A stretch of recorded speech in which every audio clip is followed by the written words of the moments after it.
Let's go, buddy. You were supposed to have that costume done by now. Pete?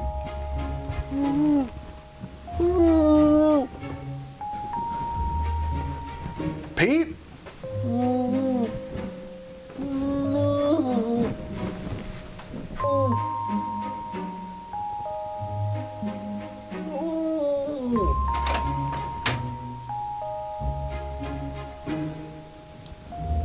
Pete?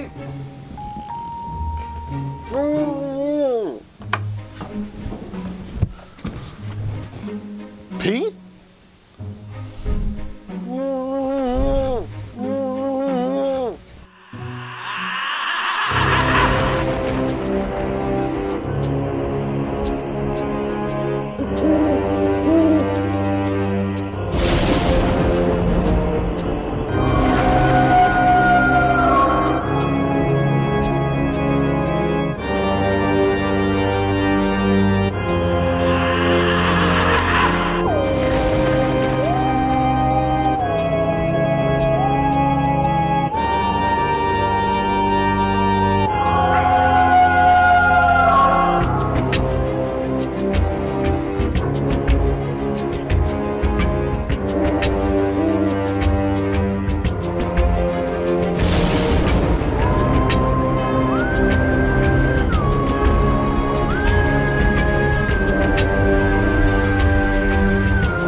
I'm so sorry, Pete.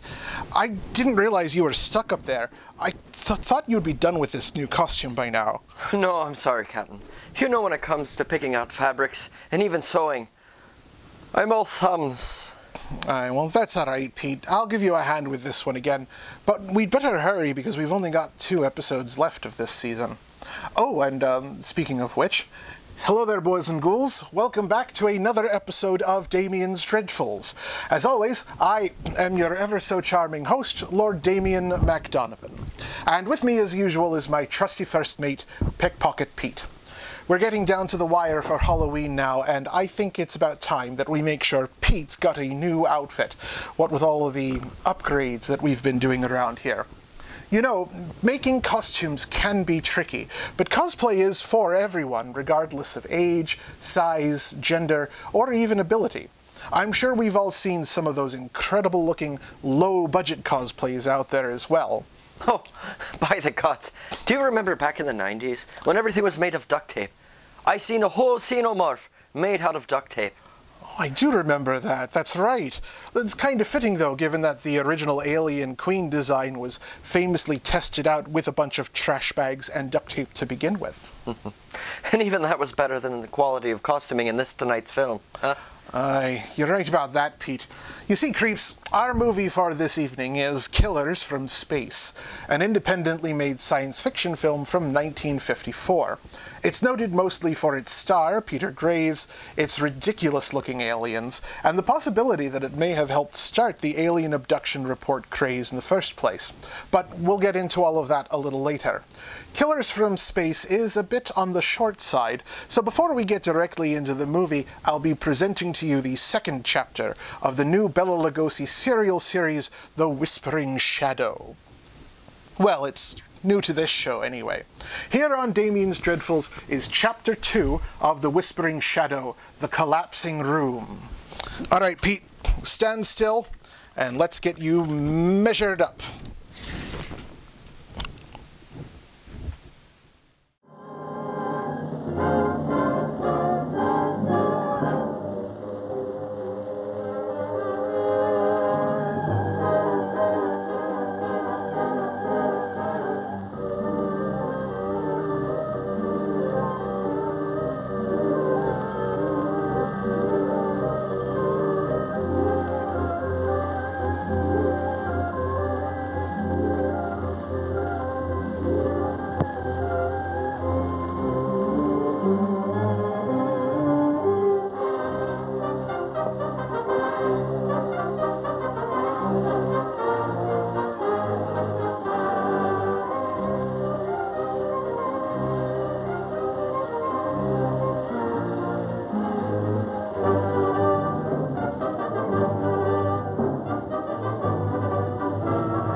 So you are. Why, Mr. Bradley, what are you doing here? I told you the Whispering Shadow was going to attack the warehouse tonight. You evidently expected him to come in the front door. No, but I have guards posted all around the building. There's no telling where he may strike. Have you any clue as to who the Whispering Shadow is? No, but I know what he is. An electrical genius, master of radio and perhaps television. What on earth could he want in this warehouse? I can only guess. Something of tremendous value, hidden somewhere in this building. And I certainly hope you catch it. I'll be in my office if you want me.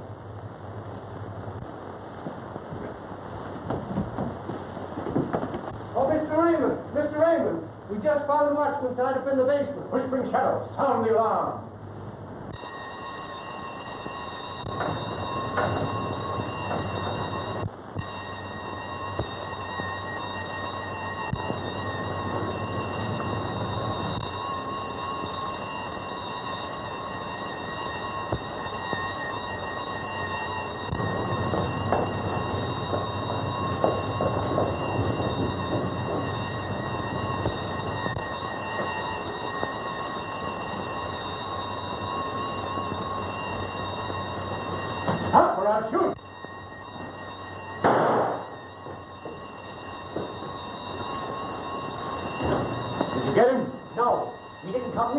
He sure did, but he vanished into thin air.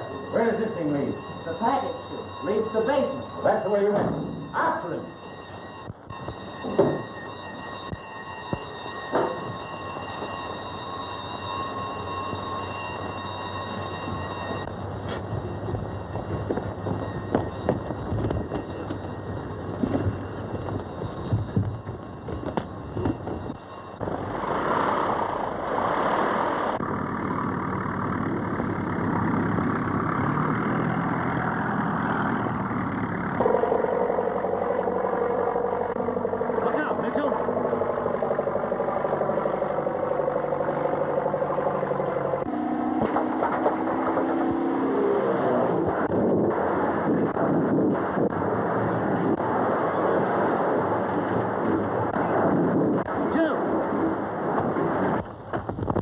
Sounds as though the roof fell in. I've got the shadow. Help! Quick! Don't let him get away. Why, it's Mr. Jerome. So it is. You can let him loose. Mr. Jerome is above suspicion. In a mystery of this sort, Mr. Bradley, no man is above suspicion. I know he isn't. He killed the radio operator. I saw him. That's a lie. Now, just a minute. When did this happen? Just before the Shadow's men attacked. Sparks saw them and started to give the alarm, but Jerome struck him down. I didn't know it was Sparks. I thought it was one of the Shadow's men. Well, let's go upstairs and look into this.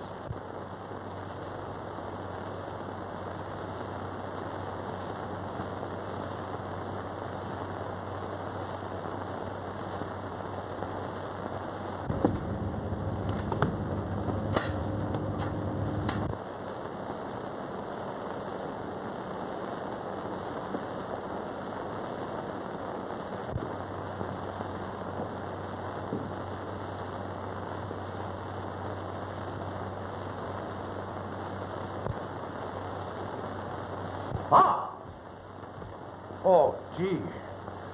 I nearly had it.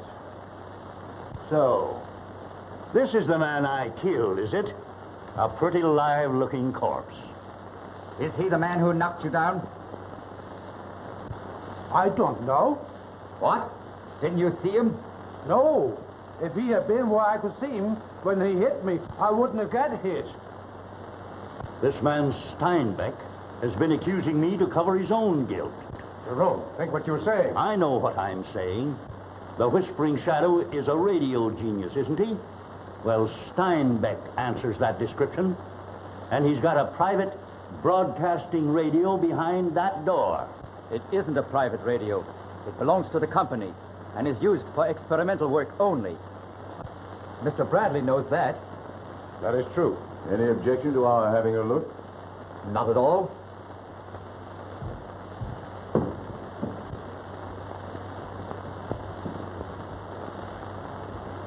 There you are, Mr. Raymond.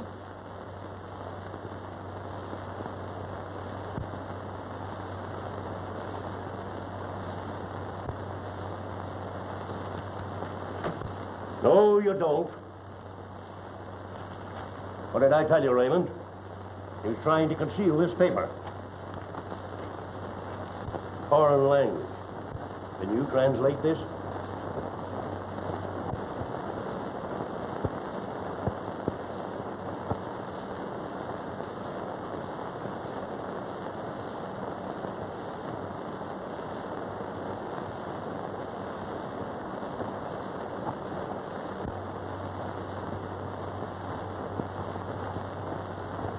Why, it's some kind of an engineering formula. Then why did he try to hide it? Because it is my secret invention. I don't believe it. And I'm surprised, Raymond, that a detective of your standing would swallow such a story.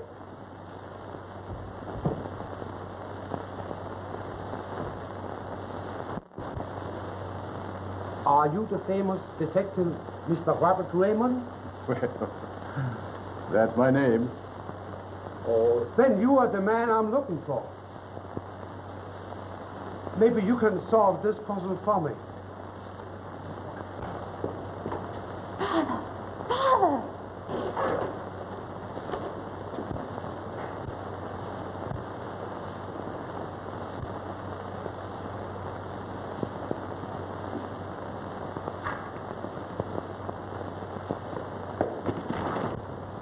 Stand back.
Did you find it?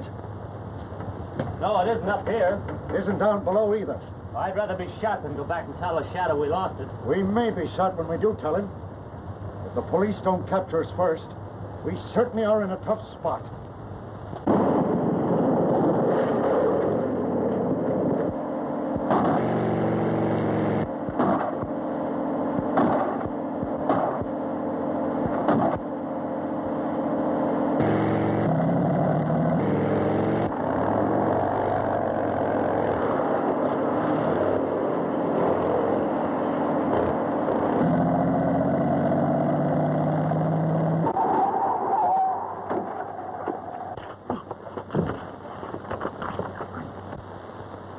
So you're the Whispering Shadow, you... Stop, Foster. He can't be the Whispering Shadow. This is Slade, the jewel thief. He just escaped from the penitentiary. But he had the package the Shadow men were after. The same package, all right. Why, it's empty. Empty? And the girl? What girl? None of your business. He means Strang's daughter. She must have emptied the package before Slade grabbed it from her. Mr. Jerome, you'll have to take Slade back to town alone and turn him over to the police. I'm going to beat the girl in her father's house and nail the Shadow with the goods.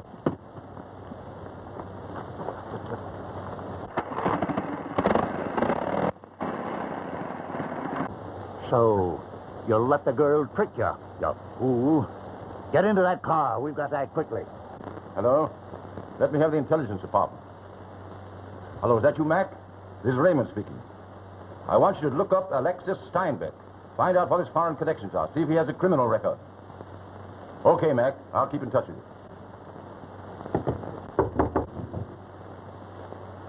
Come in. Found this girl hiding downstairs and she refused to give an account of herself. I'll take care of this, John. Okay, Mr. Raymond. Well, Miss Strang, I suppose you realize that a serious charge can be brought against you. What? Trespassing? Oh, no. Nothing quite so simple as that. I know that you came here to help your father steal the jewels of the Tsar. I don't know what you're talking about. Oh, yes, you do. And you're going to make a complete confession before you leave this room. We have very conclusive proof that your father is the Whispering Shadow. You suppose the Whispering Shadow is really Professor Strange? Who knows? No one has ever seen the Shadow. You haven't any proof. You're just bluffing.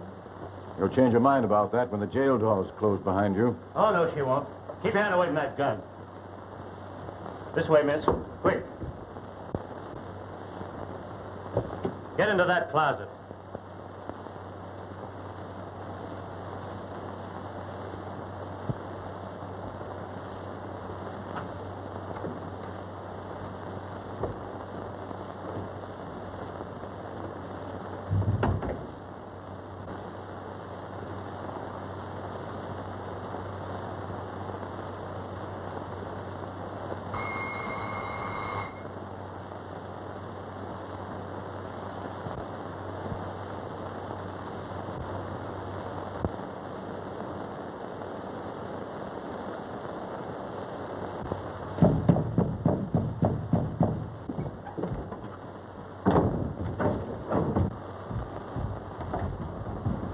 Any message from the Shadow yet?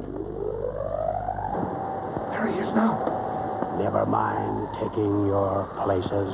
We must act quickly. Foster is at the house of mystery, interfering with my plan.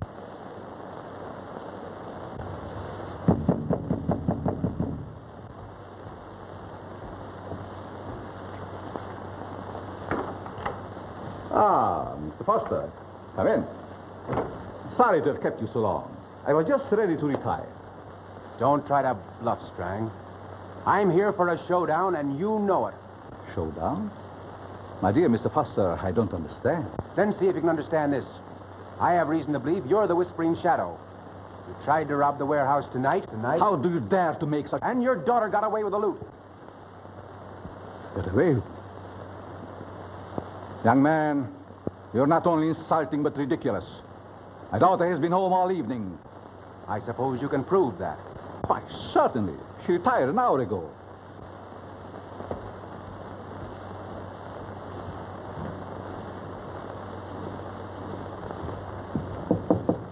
Vera? Vera?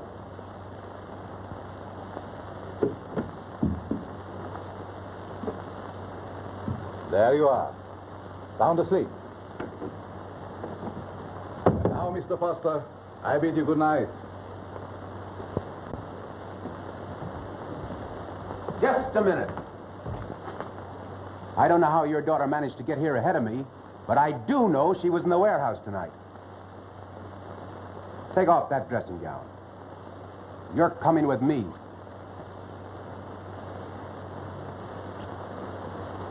Mr. Foster, you're making the greatest mistake of your life.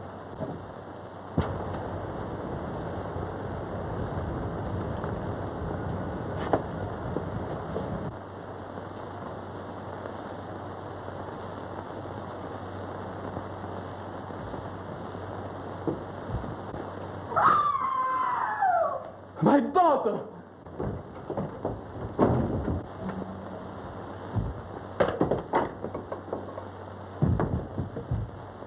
Slade!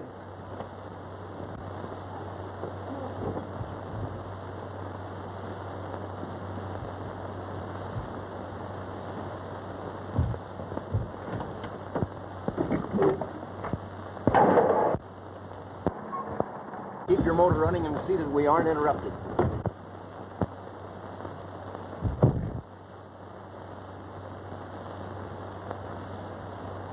It's Slade. Get him.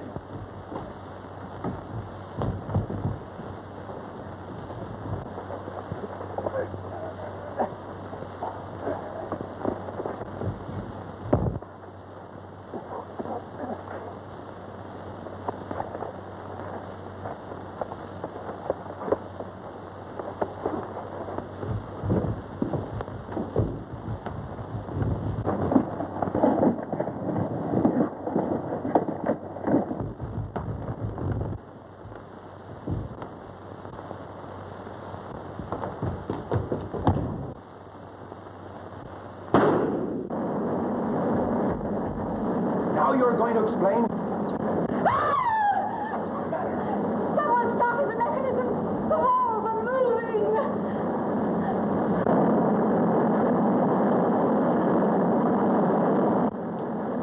Isn't there any way to stop them? No! They come together.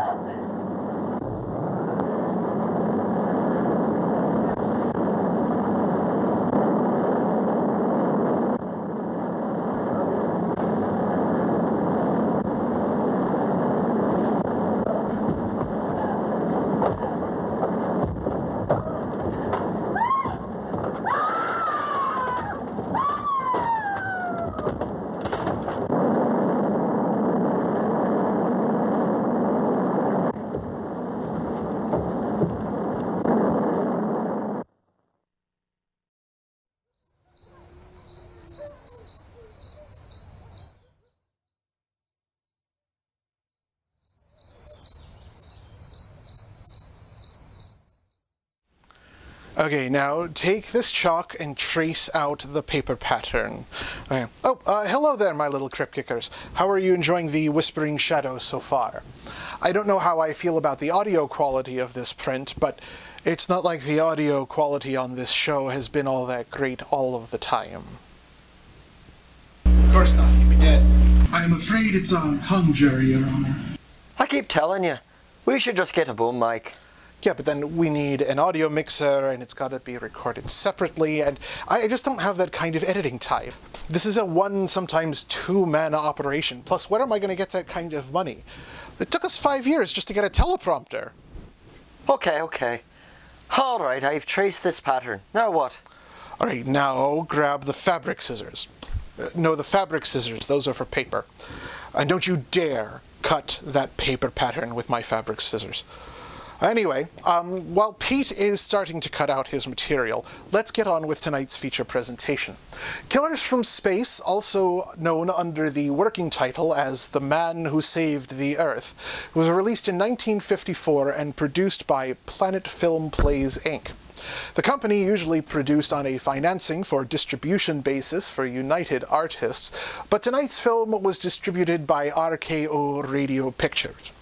The movie stars Peter Graves as our hero, Dr. Douglas Martin, Barbara Bestar as his wife, Ellen, James Seay, Frank Gerstle, and John Frederick as the alien Commander Deneb. The film was directed by W. Lee Wilder, older brother of the more famous director Billy Wilder, and was written by W. Lee Wilder's son Miles and William Raynor. Killers from Space tells the strange story of Dr. Douglas Martin, who begins acting strangely after returning from an accident. After he steals the secrets of a nuclear test and hides them under a rock in the middle of the desert, he is captured by the FBI and given a truth serum. Under the effects of this drug, he tells a fantastic story of having died in the accident and being brought back to life as a spy for an alien race planning on destroying humanity. But will the FBI and his fellow scientists believe this story, or is he on his own in his efforts to put an end to the alien invasion? Let's find out. Ouch! Tell me you didn't just cut yourself with my fabric shears. No, Captain. Paper cut from the pattern. What? It's practically tissue paper. Anyway, here on Damian's Dreadfuls is 1954's Killers from Space.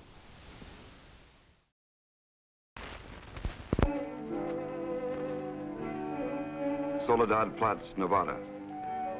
The time, 6:15 a.m.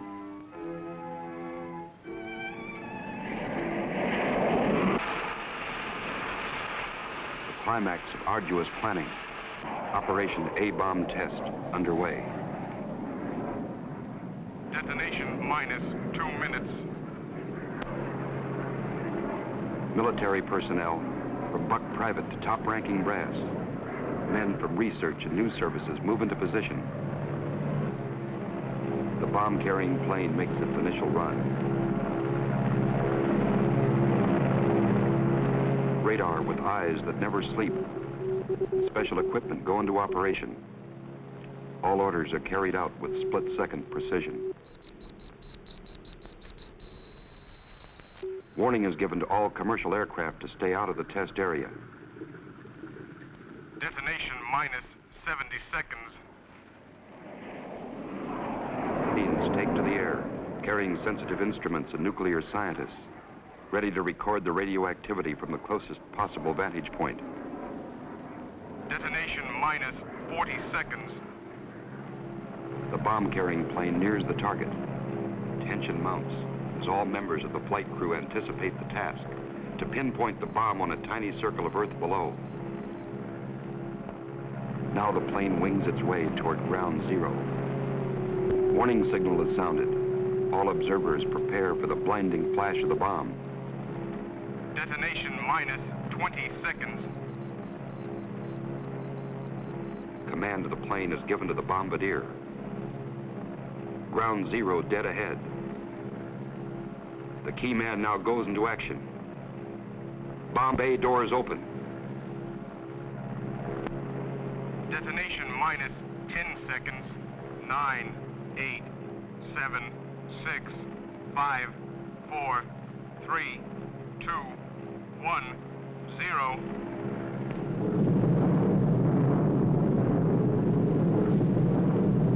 This is the beginning.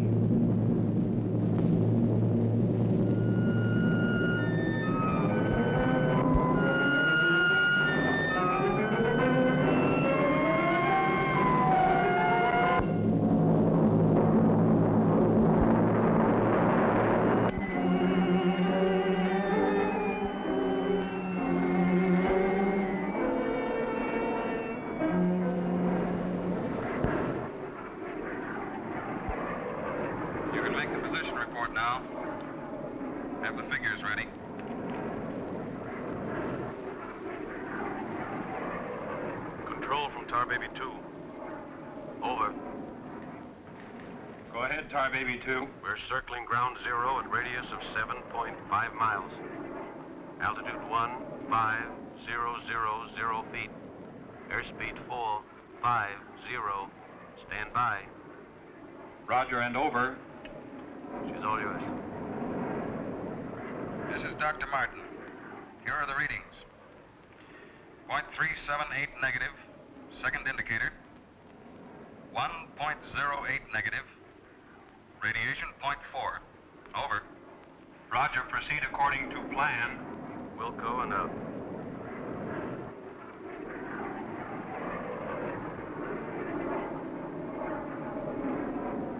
Take her in closer. Okay, Dr. Martin.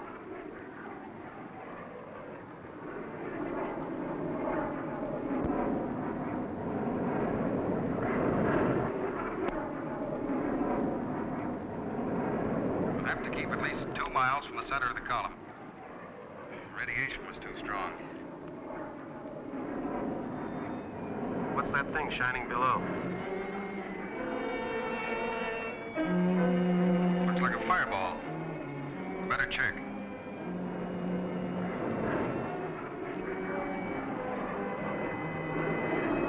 Dr. Martin.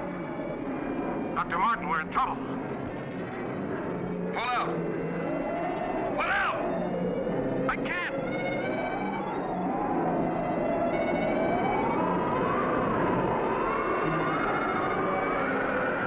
The controls are frozen!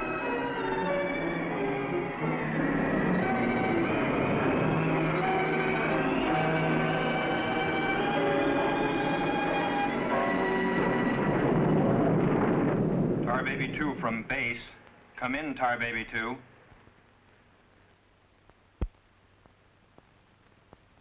Come in, Tar Baby 2. We've lost contact, sir. Baker 2, sir. Yes, sir. All patrol craft in test area. This is a Mayday. Repeat, this is a Mayday. Proceed to segment Baker 17. Search for Tar Baby 2.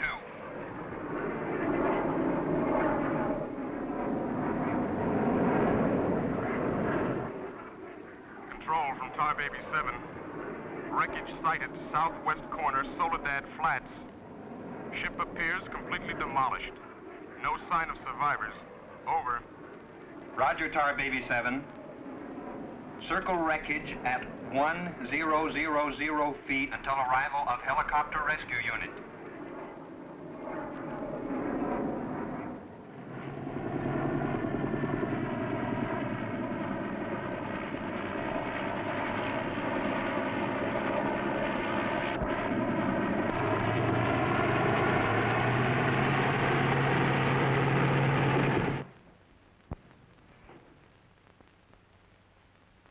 Dr. Kruger, Colonel Banks speaking. Would you mind coming into my office right away, please? Thank you. As I was saying, our search planes found the wreckage of your husband's plane, Mrs. Martin. A rescue crew was sent out, but... But they must have reached the wreckage hours ago. Why can't they find him? I honestly don't know, Mrs. Martin. Yes, come in.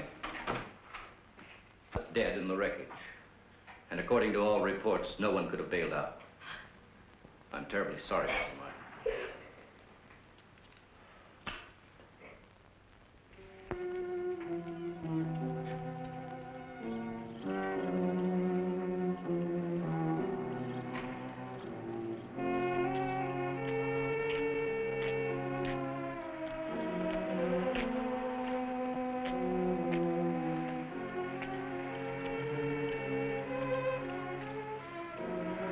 Dr. Martin! Dr. Martin, are you all right? I am, yes. It's Dr. Martin! Call the base hospital! Come on, Doctor. Come on. All right, look up to your right. And now look over to your left. All right, you get up now.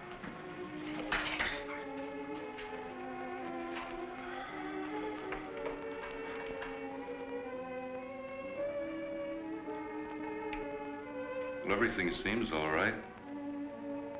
Except, can't you recall anything that happened from the time your plane crashed until... I remember the controls froze. The next thing I saw was the main gate of the base. Your plane was completely demolished, the pilot burned to death, and you show off the picture of health. Are you sure you weren't driven here? Positive. You don't remember where you got this? Mm-mm.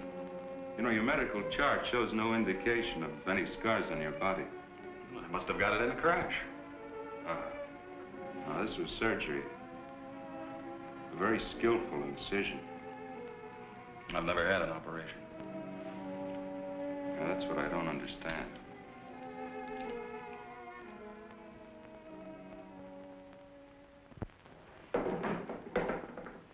Mr. Briggs. Colonel Banks. How are you, Mr. Briggs?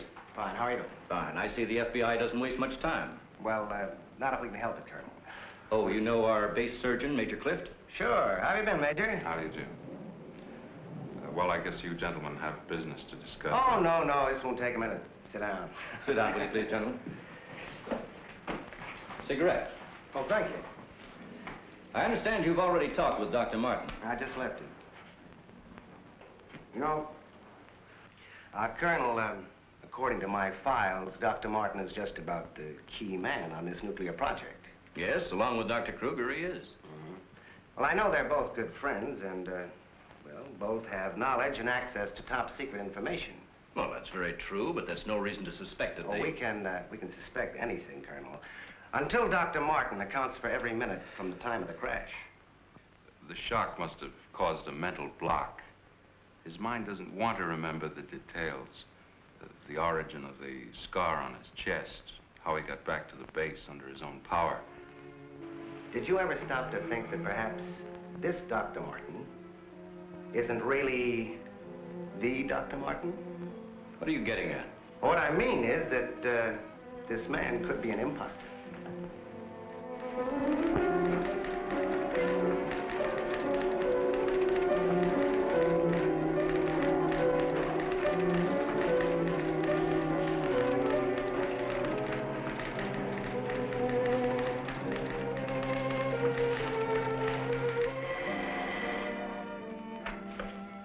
Speaking. Oh, they did come through, huh? They do check. That's what I've been waiting for, thanks.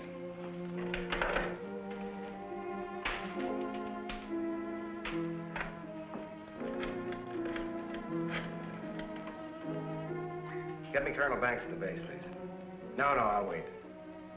Oh, yes, Mr. Briggs. Any news on the line you were getting on Dr. Martin? Just heard from Washington. Well, I was wrong. This is our man, all right. His prints and description check right down the line. Now, here's what I suggest you do.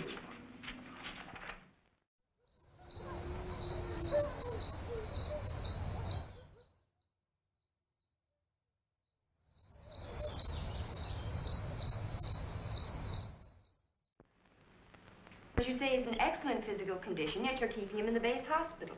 Why? Mrs. Martin, you must realize that your husband is engaged in a highly secret work. If this experience had, well, affected his mind... Are you trying to tell me that Doug is... No. It's nothing serious, Mrs. Martin. His reflexes are excellent. Except for that one lapse of memory, his mind is perfectly clear. Isn't that natural under the circumstances? Yes. Except for the question of the scar on his chest. I know he didn't have it before the crash. Well, I'm sure he didn't, Mrs. Martin. But you see, it would be impossible for a wound of this size to have healed so quickly and without medical attention. Well, you can't keep him here indefinitely. Well, we don't intend to. We've asked you to come down here because we've decided to let you take him home, provided you can keep him quiet and he gets enough rest. I understand. Now we'll just have to take that vacation he's been wanting for so long. Vacation? To watch him, you'd think you never heard of one. Yes, he must have asked me 100 times when the next test was scheduled. He's anxious to take his own readings again. Well, he did have a key part in the planning of these projects. Well, is there anything he should or shouldn't be allowed to do? No. Except he does need diversion. Anything that won't upset or excite him. I see. Movies, bridge, drives, things like that. Well, you're the doctor now. Just see that he gets plenty of rest. Thank you. Goodbye, Colonel. Goodbye. See you later, Major.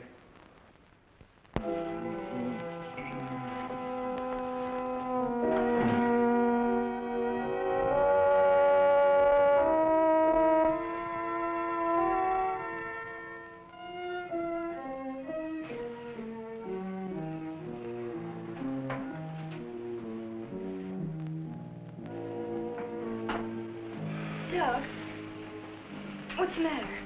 I can't sleep. What time is it? After 3. I think I'll get myself a glass of milk.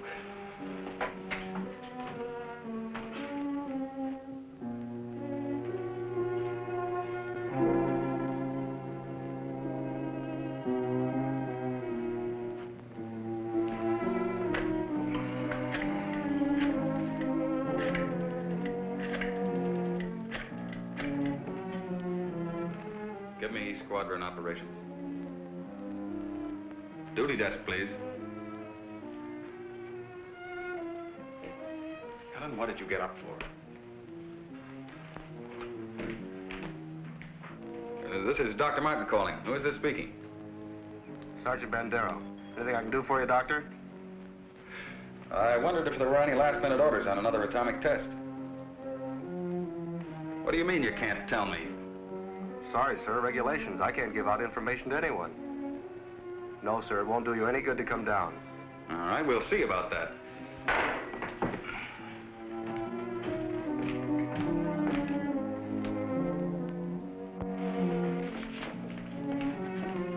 I've got to get out to the base right away. Alan, don't you agree with me? I've spent months preparing for this series of tests, and no sergeant is going to push me around now. Well, aren't you going to say anything? No. Look, I know they're ready for another test, and I should be there. Can't you understand that they don't want you around for your own good?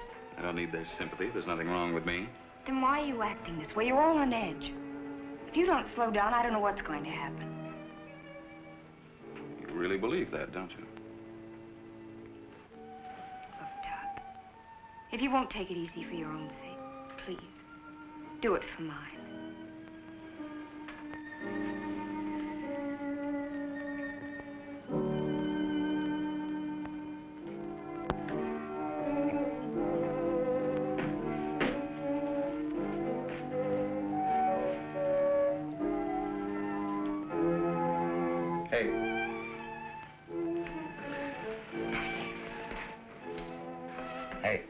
time to get up.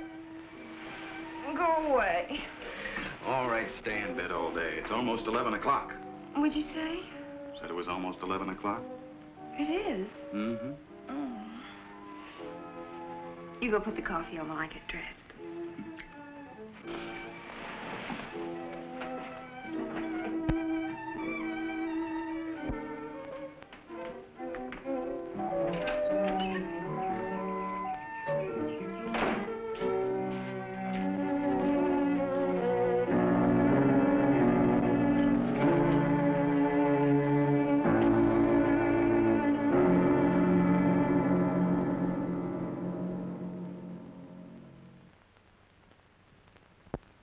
I don't care what you say. You had no right to go ahead without me. And you, Kurt, you didn't tell me either. Why? Orders, Doug. Orders? Nonsense. The least that could have been done would have been to let me know. I'm fine. I could have done my work. I hate to say this, Dr. Martin, but in your present state, you're not considered a very good security risk. Me? A security risk? My present state? What's the matter with me? How long am I to be considered? Only temporarily. The results of the test will be available for your study when you return to work. I am ready, Colonel. To us, you're still a very sick man. My advice to you is to go home and relax, as you were ordered. Relax, relax. And if I don't? Then you'll be confined to the base hospital till you change your mind. Now, what's it gonna be?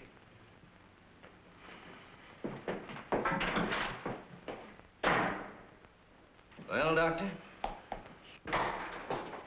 Oh, Dr. Martin. I didn't expect you back so soon. Haven't you heard? I'm a mental case. Can't even be trusted with my own work. Nah! Liable to go berserk at any minute. Colonel Banks will fill you in on the details.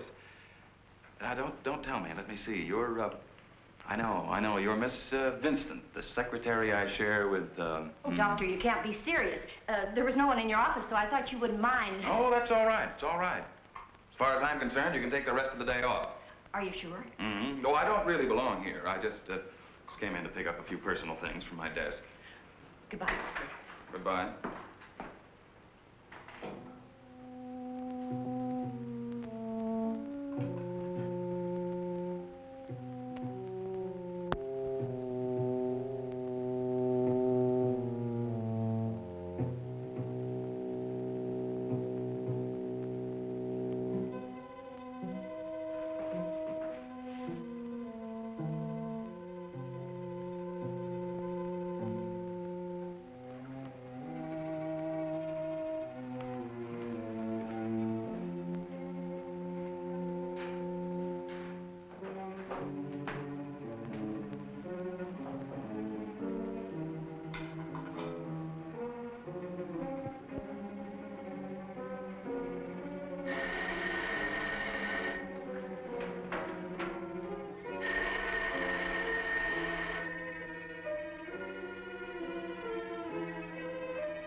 minute, Doctor.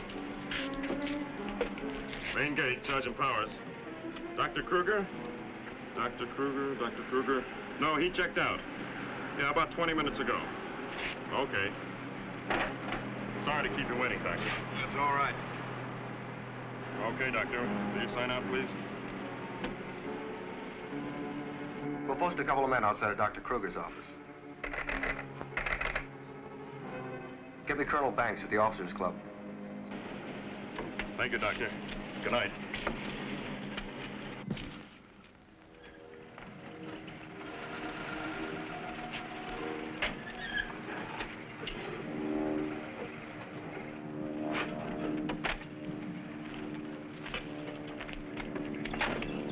Good evening, Dr. Kruger.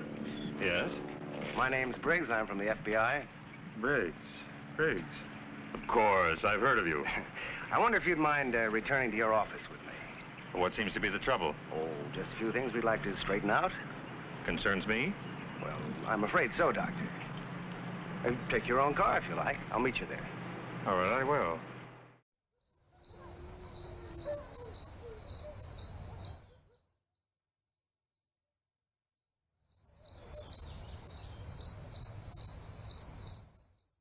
That's right. That's right. I like that. The stripes versus the stripes. Now just cut that material lengthwise and sew it end to end, and it'll be long enough for a sash. Are you sure you want to trust me with your sewing machine? Well, look, it's not really that hard. It's super easy. Don't let it intimidate you. All you got to do is hold the two pieces of fabric together and just run it through. Let the machine do its job. Just guide it gently. You'll be fine. I mean, what are you going to possibly do? Accidentally sew through your fingers? Oh, hello again, boys and ghouls. How are you enjoying the film? Pete is getting on with his costume, and I think it's about time that I start looking for something for myself for a little party that we're going to later on. I know you haven't seen them yet, but the aliens in tonight's feature film have kind of inspired me to keep things simple. In fact, I may even go simpler than the costumes in the movie, and that's saying something. Usually I go all out and make something as elaborate as possible, but it never seems to win me any costume contests, so we'll see how this one goes. You know, really good costuming is always about three things: layers, details, and something else. What was it again? Oh, well, I'm sure I'll think of it later. Oh, and I suppose you've actually seen part of the aliens by this point. You've at least seen the eyes coming at Dr. Martin like some alien version of Bela Lugosi in White Zombie. Those big eyes, however, are not ping-pong balls like so many people suspect. In fact, Harry Thomas, who was in charge of the alien effects for the film, has stated that he actually used the top of plastic egg trays, which he cut out and then cut holes into with a heated screwdriver. He wanted to do more, but they didn't have the time or the budget. I wonder what the budget for those eyebrows were, though. Woof! We don't generally keep eggs in the house, so I'm actually just going to use these kind of oversized ping-pong balls myself. Ironic. Oh, and speaking of details, here's a fun little one. Did you know that Peter Graves, gods I love that last name, is the only actor to star in films directed by both W. Lee Wilder and his famous brother Billy? Just a year before this movie, Graves starred in Billy Wilder's film Stalag 17. Also, the FBI agent chasing Peter Graves around is named Briggs. Peter Graves' best-known role is probably the head of IMF on Mission Impossible from 1966, but Graves' character was a replacement for the original head of IMF named Dan Briggs. Fun little things like that I like looking up. Oh, ow, ow, ow. Peter, what did you do? I caught my finger in the sewing machine. Oh, bloody hell. Hold on, I'll get you out. Why don't you just get back to the movie for now?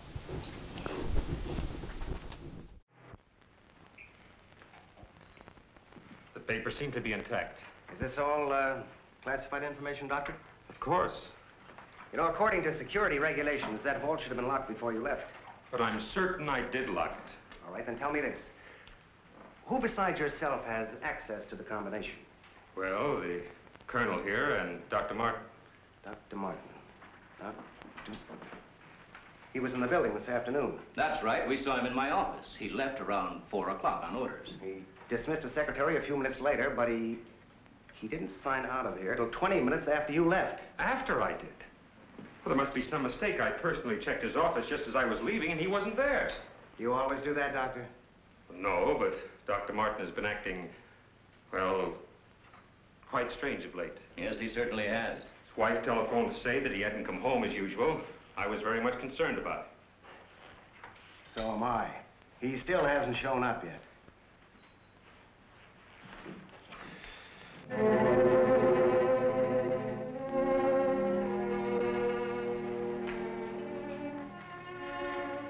What kind of pipe tobacco do you use, Dr. Kruger?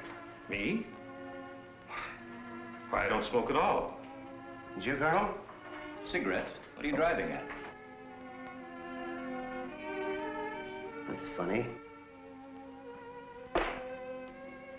How long has Dr. Martin been using this brand of tobacco? Well, I really don't know. Why? Now, Mrs. Martin, you say you have no idea where he could be at this hour. Well, I know he's never been this late before without telephoning. Well, I hate to ask this, but have you ever had any suspicion that there might be another woman? Certainly not. I'm sorry, Mrs. Martin. Just why are you asking me these questions? Well, let's put it this way. Has he made any new friends lately? You know, people not in the usual group. No, the only people we've seen months have been connected with the Institute. Excuse me. Hello? Yes, just a moment. It's for you, Mr. Briggs. Oh, thank you.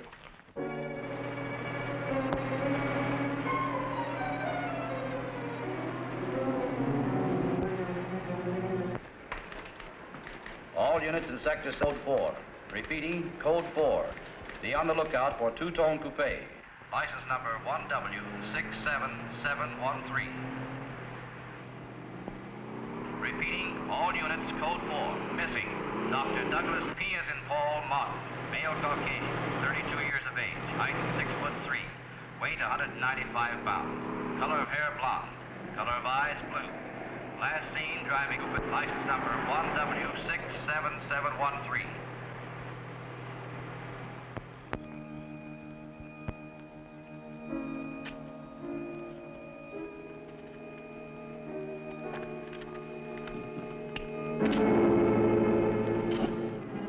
Dr. Martin. What are you doing with this? Any special reason for placing it under this rock?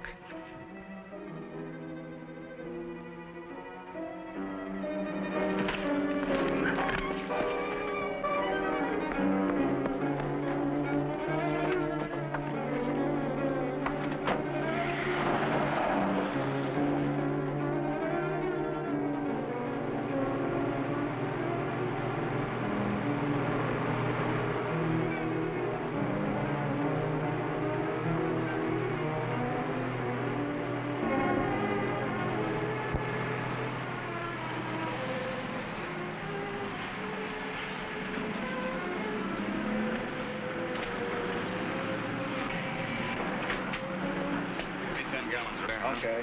Where's your phone? Over there behind the pump.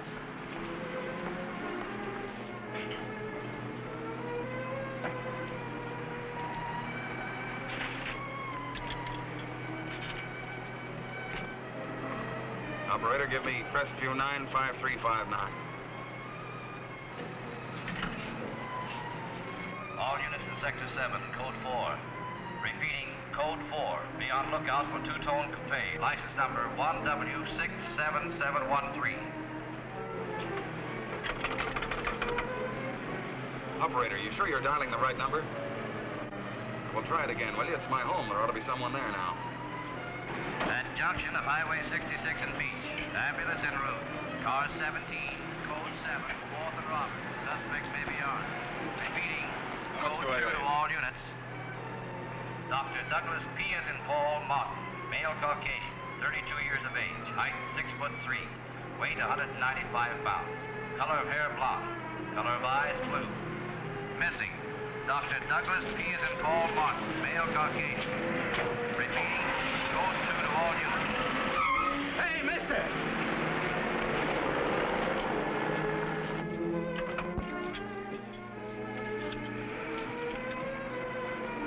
Operator, give me the police, quick.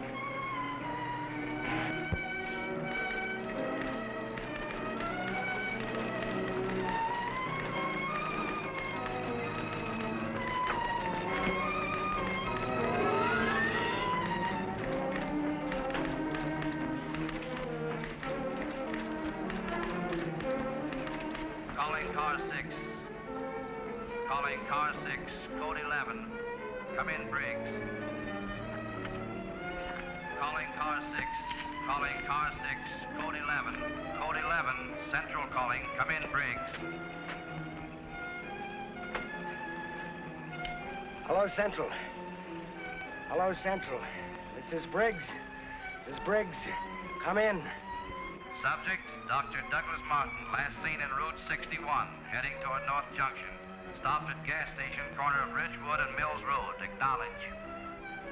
Roger. Briggs out.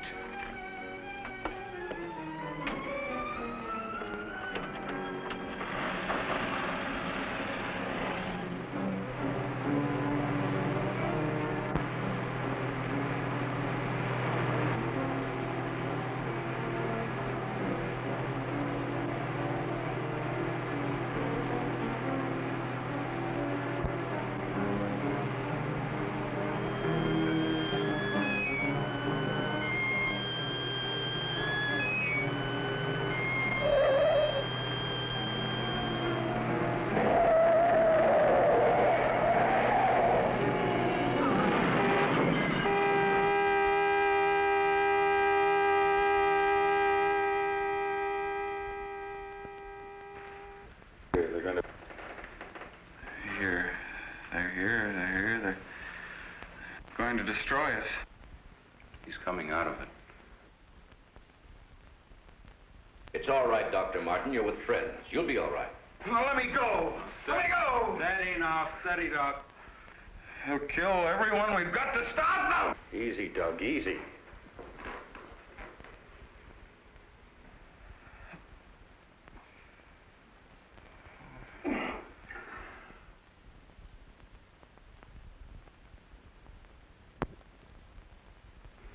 What did you give him? Sodium amytal. Truth serum. It'll deprive his mind of any imagination. I guess he'll make sense now. I'll get the recorder ready. Can you hear me, Dr. Martin? Yes. Now listen to me. I want you to count backwards from 100. Do you understand? Backwards from 100. 100. 99. 98. 97. 96. 95. 94. Well, you can ask him questions now. Dr. Martin, what were you doing with the information you took from Dr. Kruger's vault? I was delivering it. Delivering it? But where? To the rocks in Soledad Flats? Yes. To Soledad Flats, there where we crashed. I was delivering it, just as I was ordered. Who ordered you to do this, Dr. Martin? I'll tell you the whole story. I remember we were circling the atomic cloud. There was an object glowing beneath us at Soledad Flats. We were going down to investigate. Controls jammed. Couldn't pull out. When I regained consciousness, I was on a table. Next thing I knew, they were coming at me. Strange people. Their eyes, those They didn't speak. I could see something strange and eerie pulsating in front of me. Then one of them lowered it toward my chest. It was my own heart.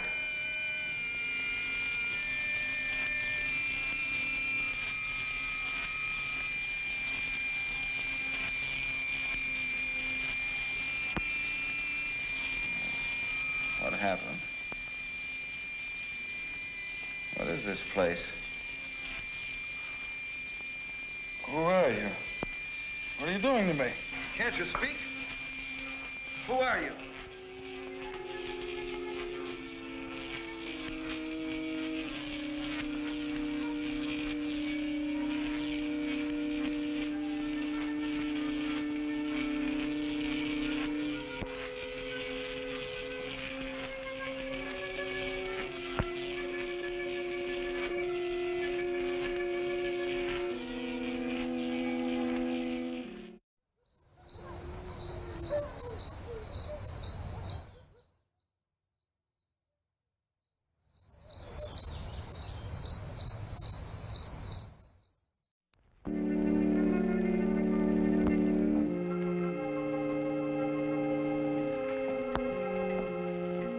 Step forward.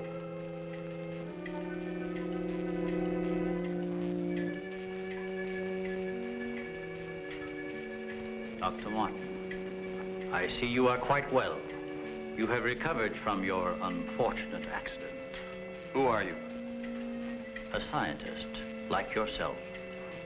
Where do you come from? From a planet, yet unknown to you. You know my name. You speak English. We speak every language. Can't expect me to believe that. I'm getting out of here. Stay where you are.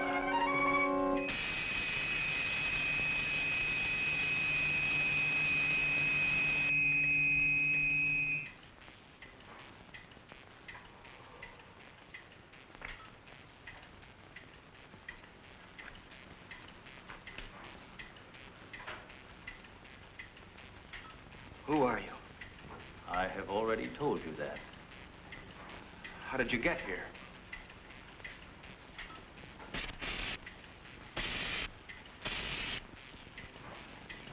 Here. In our machines magnetically propelled across the electron bridge we have created. Electron bridge?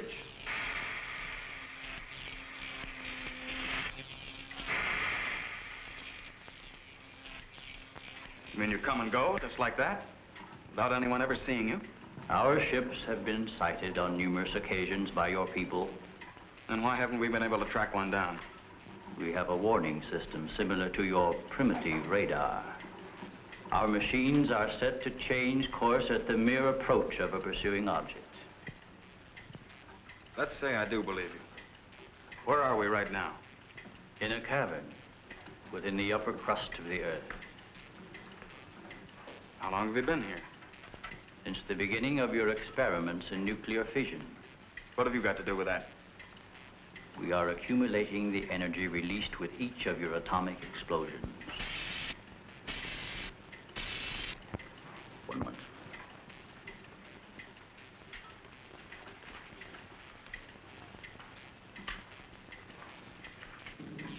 No, I here no, weird. Here. I let it. Now, Nino. You know. Never seen no. Yeah, I read it.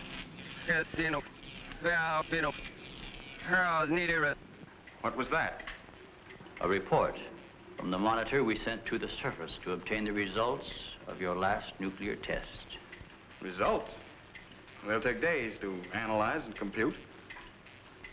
I think you will find these figures are correct.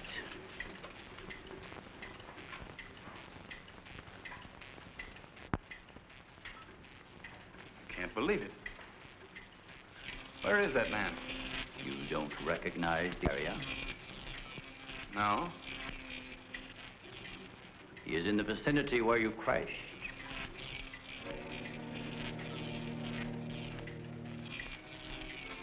That rock was glowing. normal reaction in view of the amount of radiation absorbed. You have a remarkable memory, Doctor, considering the fact that you did not survive the crash. What do you mean? The mechanism of your heart had ceased to function. It was necessary for us to revive it. You were dead. I was dead? So that's what they were doing. You didn't even try to help the pilot. Why did you save me? Because we had an important need of your services. Such as?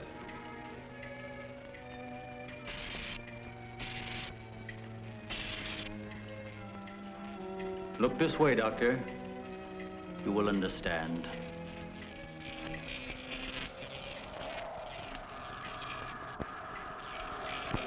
Here, Doctor. You are the first of your world to be looking at our solar system, the Astron. This is our planet, Astron Delta.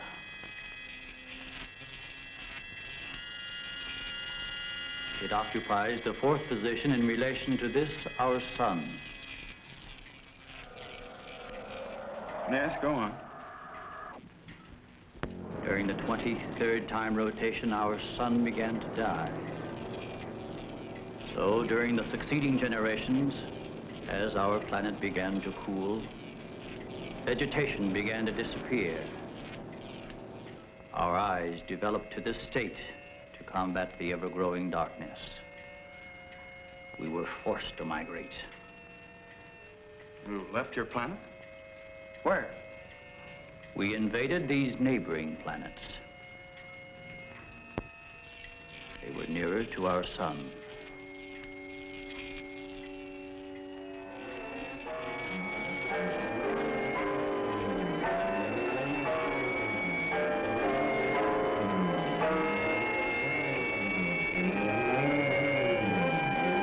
You just moved in and took over? How many of you? All of us. Well over 1 billion. There were feeble attempts to stop us, but we were prepared for such contingencies. And now that our sun is about to completely expire, we must move again in order to survive. Yours is the only planet in this solar system capable of supporting our civilization. This is fantastic. Over 1 billion of you trying to come here to Earth. We have no alternative. We have been putting our plan to work for some time. At the proper moment, the invasion will be launched from our platforms, which are being readied in space. Nothing can stop us.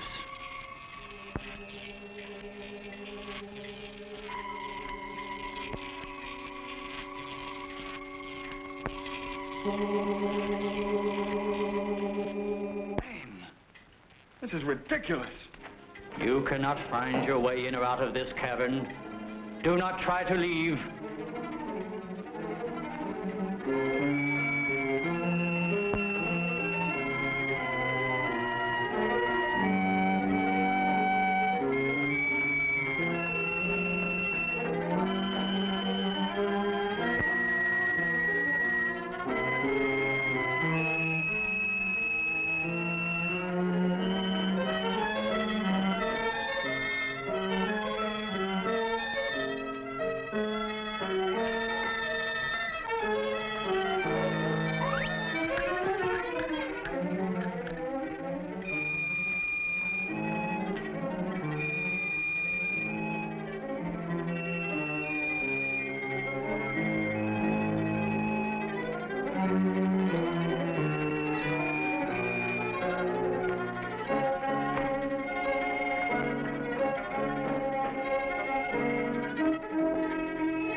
Looking good, Pete. Now, just put on all your pretty things and we'll take a look at how it all fits together. All your pretty things? Oh, I'm sorry. I had David Bowie stuck in my head for a second there. Although I guess that kind of makes sense with the whole Ziggy Stardust thing and the man who fell to Earth, as opposed to tonight's film, you know, the man who saved the Earth. Whatever, just go put on all of your accessories and we'll see how everything looks together. That's what I was missing earlier. Hello again, my little crypt kickers. Yes, some of the key things to costuming are accessories. You could dress like a pirate, but you don't want to be carrying around a broom. If you want to be a witch, don't put on a sword belt and a rapier. Although the term witch is so broad these days, you could probably get away with just about anything.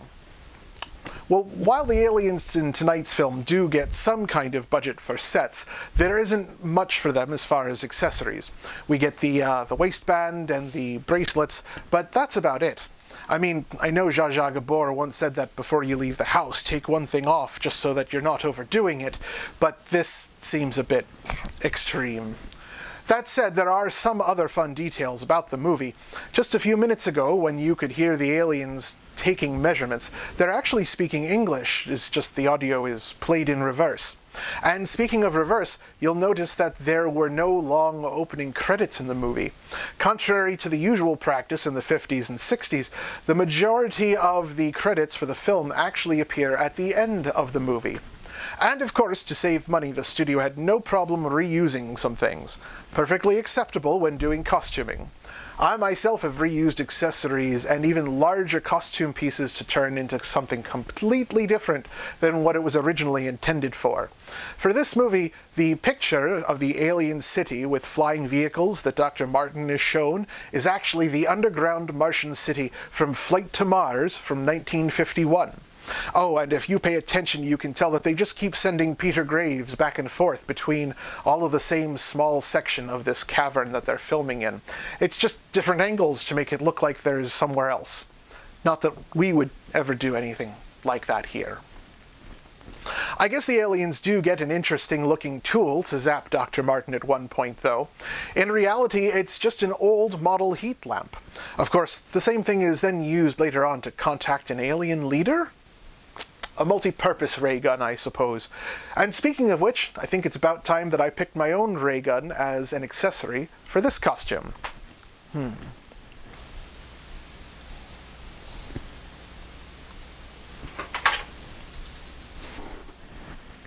I think that'll do. Hey, Pete, why are science fiction films like church? Please don't. They're full of pew-pews.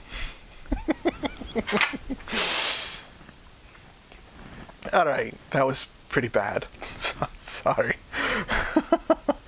Oh, and speaking of bad, we should probably let the audience finish off the movie.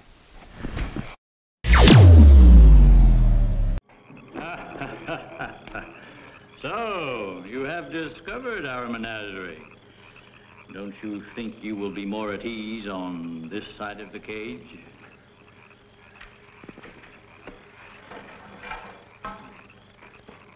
It's horrible. What are you doing here? We are breeding our, shall I say, armies. Those carnivorous insects and animals? What have you done to them? Their growth is due to a change in their genes. With your next nuclear test, these animals will multiply at a rate beyond imagination. When the time comes, we will unleash them. They will spread to every continent and devour every living thing on the surface of the earth. What good will that do you? How could you expect to survive better than we? We have provided for that.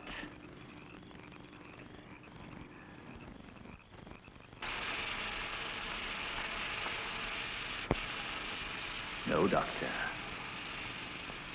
Look over there.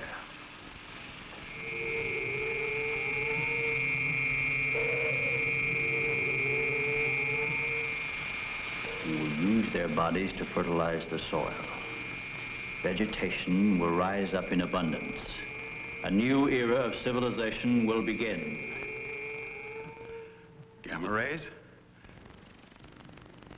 You see, Doctor, we have arranged for everything.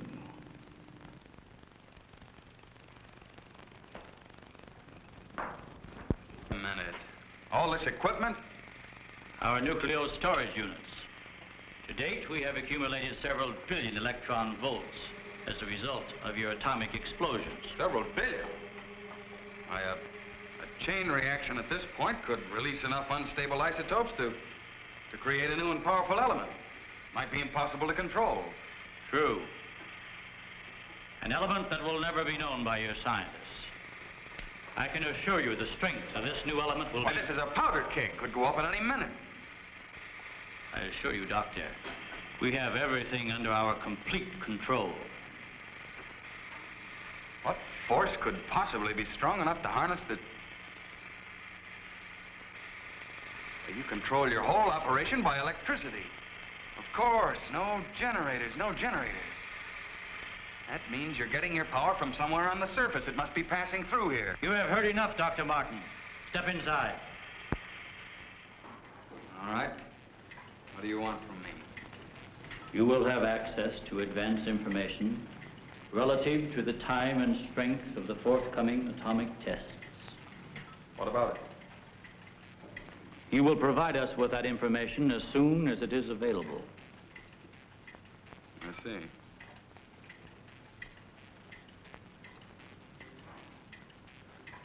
You're afraid of an overload. You can't tap enough electricity wherever you get it from to control a strong enough charge. You are a clever man, Doctor. Perhaps too clever. And what makes you think I'll give you any information? It is the only way you can save your own life when the time comes. You will be transported to one of our platforms in space and resettled here when our operation is completed. You're asking me to sabotage the entire world, 3 billion people. They are doomed in any case. Well, I guess there's no alternative. I'll have to do as you say. You are lying, Doctor. Your only wish is to betray us. No. I know. Your thoughts have been recorded. Lie detector? Call it what you like. You force me to resort to other methods. I will contact our space station. You are an unwilling subject, Dr. Martin. What? Who are you? I am Vitala. You will listen and obey. No, You will listen to my orders and obey me. You will listen and obey. Listen and obey. You will remember nothing you have seen or heard here. Nothing but my orders which you will obey. Yes. You will obtain the data and bring it to the stone near the place where your plane was wrecked. To the stone. What have you seen or heard here? What have you seen or heard here? Nothing. Repeat my orders. I will obtain the data and bring it to the stone.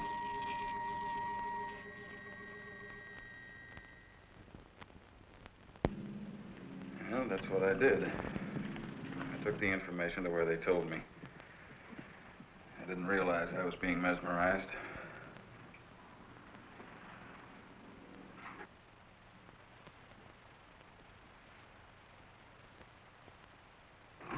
Why didn't somebody say something?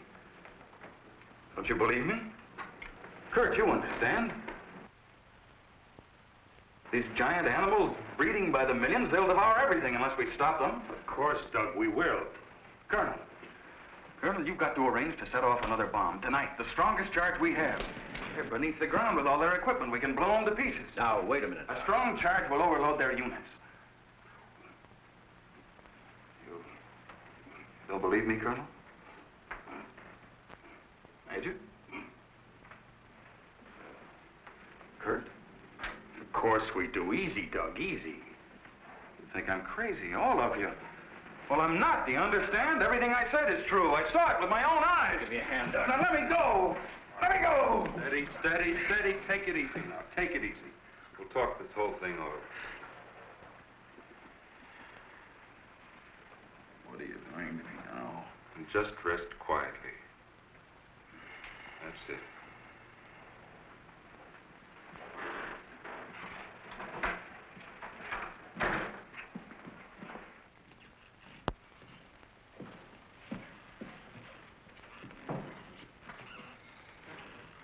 Mrs. Martin should be along any minute now. She went for their car.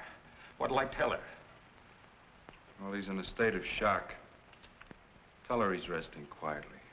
If you'll excuse me, I think I'd better wait for her at the information desk. Well, Dr. Martin seems to be indestructible, except for those hallucinations. Those weren't hallucinations, Colonel. Under the influence of sodium amytal, a patient loses all control of his imagination. Well, then he shouldn't be able to fabricate those stories. That's right. Major, you're not trying to tell us that everything he said was true. Look, gentlemen, I can only give you the medical facts. As for the rest, you'll have to decide for yourself. Excuse me, please.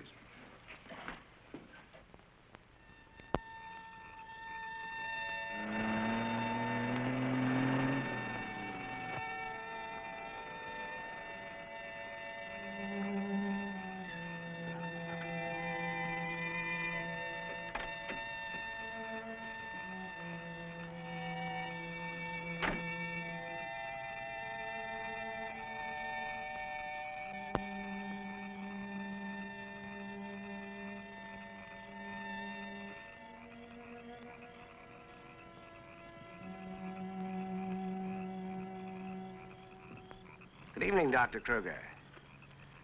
Chilly, isn't it? Oh, Mr. Briggs, you startled me. I didn't expect to see anyone here. Well, neither did I, Doctor. Well, I suppose you want me to explain why I'm here. Mm-hmm. I want to believe Doug. We've worked together a long time. Anyway, I just had to come out here and check for myself. Check what, Doctor? For an entrance or an exit to the caverns he described. I'm afraid you're wasting your time. Have a cigarette, Doctor? No, thank you. See, we've already covered the entire area. We couldn't find a thing. Then, what about that scar? I'd like to see... Oh, Mrs. Martin. Oh. How is he, Doctor? Oh, he's resting fine. I think he'll be all right. How's the car?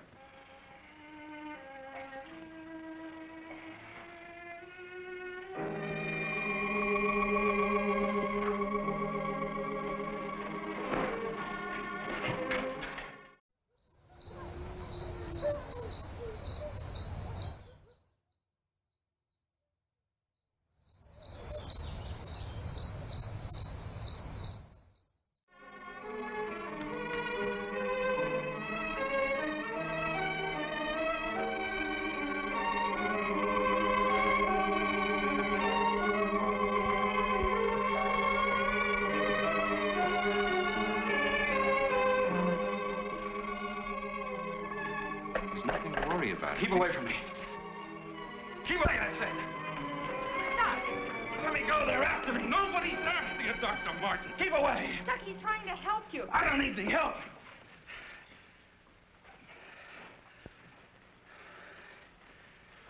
I want to see Kurt right away. Now, you control yourself. And I'll call him just as soon as you get back to your room.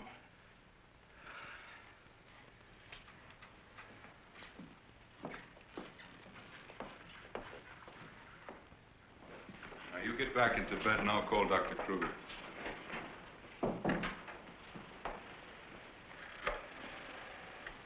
I've got to figure something out before he gets here. Need a pencil, some paper, and a slide rule. I'll see that you get it. Oh, can I have Dr. Kruger, please?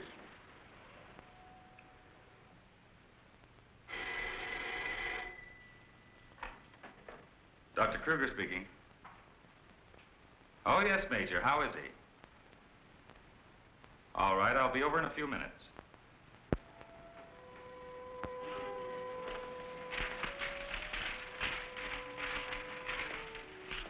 Doug.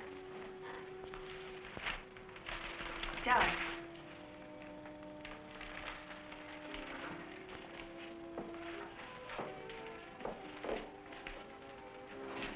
Doug.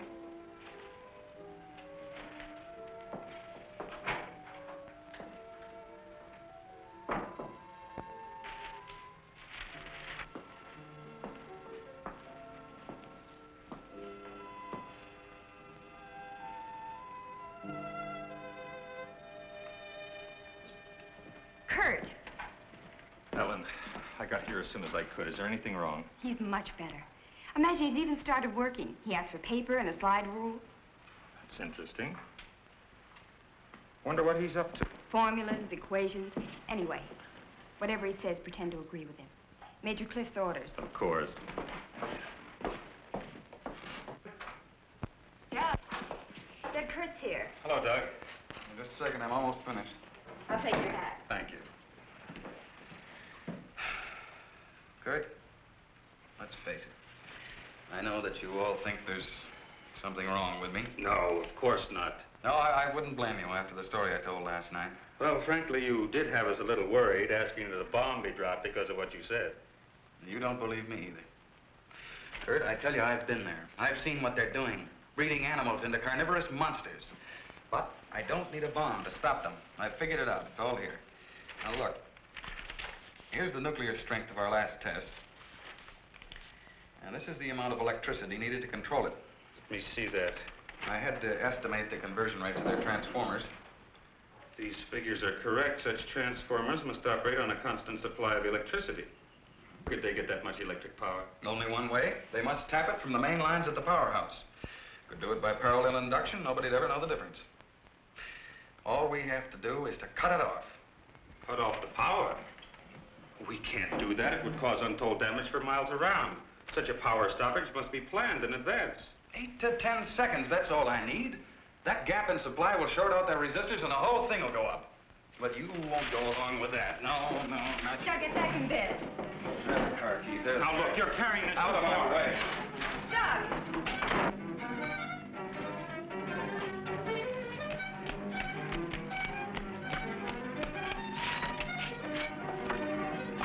Please call the main gate and try to stop Dr. Martin.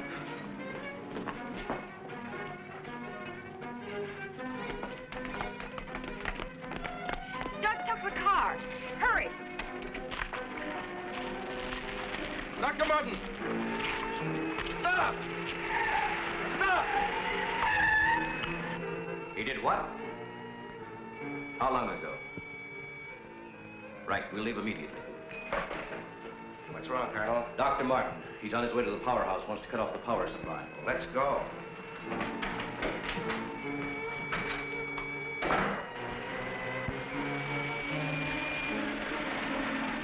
I couldn't stop him, Doctor. He went that way.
Okay, you run up the stairs. I'll look here.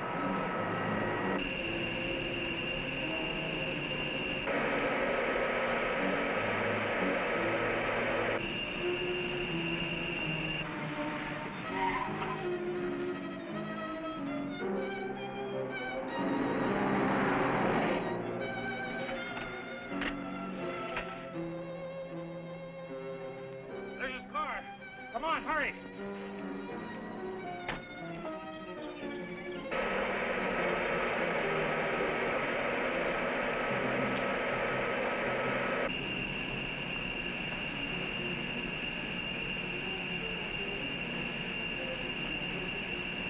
He isn't back there. Let's go.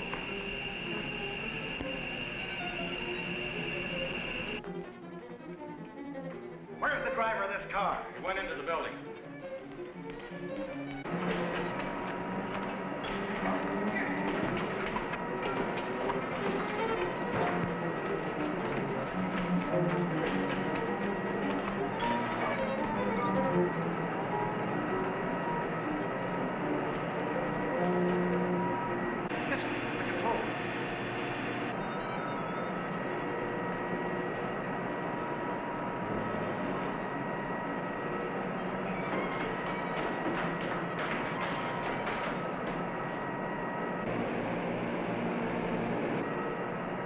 We've got to take the stairs.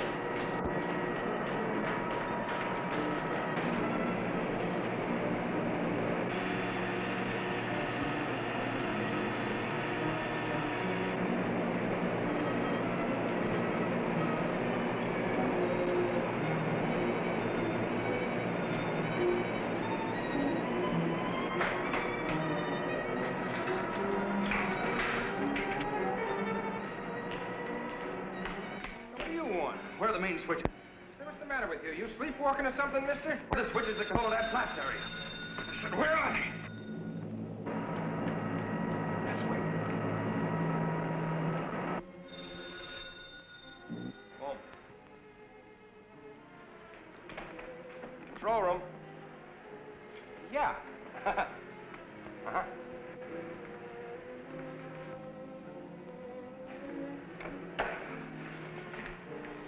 Come on, show me those switches. Come on. All right. Cut that power. Now look. Cut it.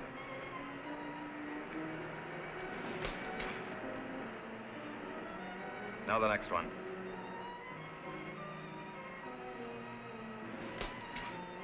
Next. Go on.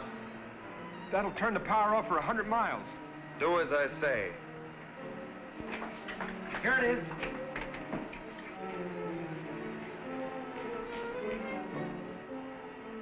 Stay where you are.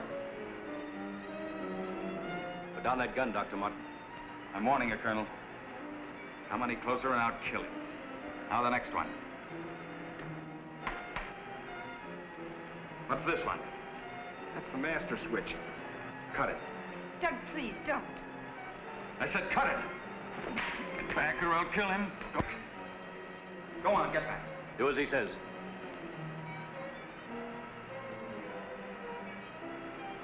Give me 10 seconds after I cut the power.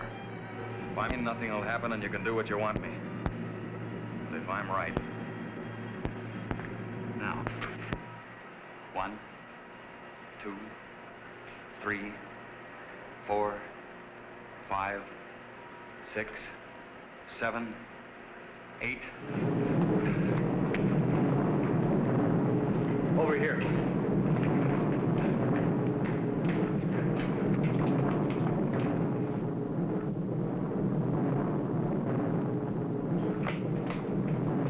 Soledad flats right in the button. Just as he said. He blew them to pieces.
All right, Pete, come on out and let's take a look at the final product.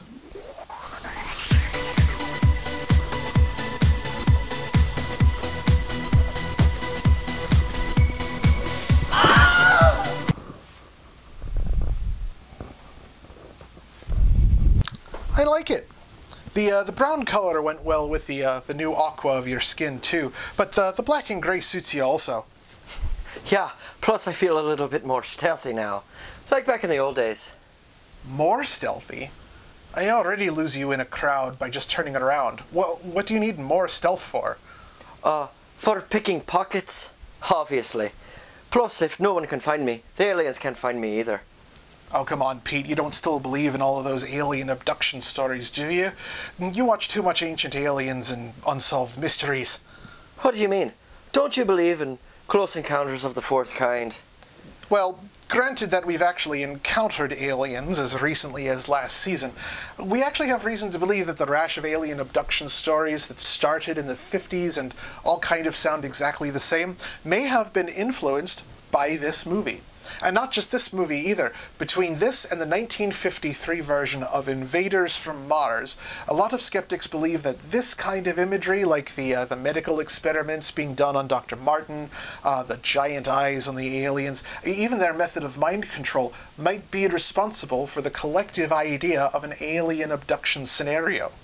Alien abduction reports didn't really start until after these two movies came out, and then it suddenly became really widespread. And it very well may just be an instance of mass hysteria. Shut up. In fact, the truth serum that was used on Dr. Martin in this movie has fallen out of favor with the medical community because they found that under its influence, it's incredibly easy to implant false memories. Well, still think they're out there, just waiting to come down and suck us up into their flying saucers and probe us for information. At this rate, I would welcome a probe rather than sitting through this movie again. And audiences and critics seem to agree with me. Killers from Space has no critic score on Rotten Tomatoes and only an audience score of 23%. IMDb is a little bit more forgiving with a 3.4 out of 10 rating. It is, however, ripe for satire and parody. In 2001, someone took this movie and gave it the Kung Pao Enter the Fist treatment by overdubbing it and then adding some new footage.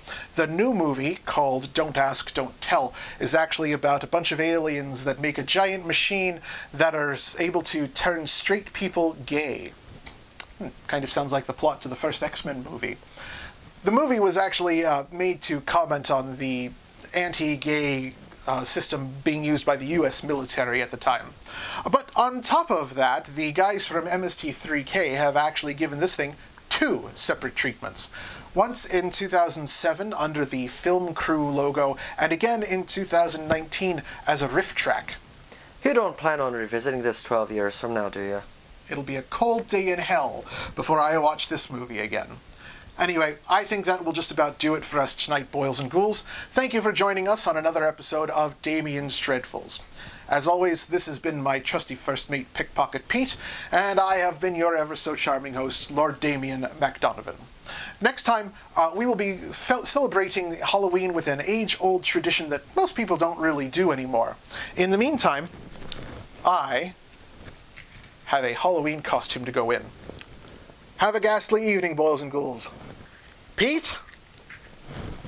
To the ship? You mean the Kia? Yes.